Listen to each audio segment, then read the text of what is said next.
দেখি কিভাবে তুমি নাও। শুনুন কাকিমা, আমার বিয়ে নিয়ে না আপনাকে ভাবতে হবে না, আপনি বরং আপনার সংসারটা সামলান। আপনি কি হ্যাঁ, এই বয়সে উনি কোমরে কাপড় গুঁজে এসেছে ঝগড়া করতে, নিজের সংসারটা ভালো করে সামলান, এসেছে আমার সংসার নিয়ে বলতে। আচ্ছা দাদা শুনুন, আমি কিন্তু প্রথমেই আপনাকে বলেছি হ্যাঁ, যত টাকা লাগবে আমি আপনাকে আগে দেবো, এই প্রতিমাটা আমার জন্যই থাকবে।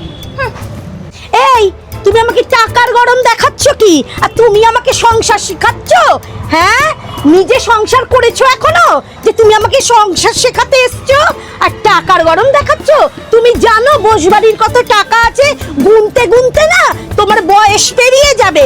এই ঠাকুর আমি নেব, তোমায় বলে দিলাম, এই ঠাকুরের যা দাম তার 10 গুণ দেব আমি।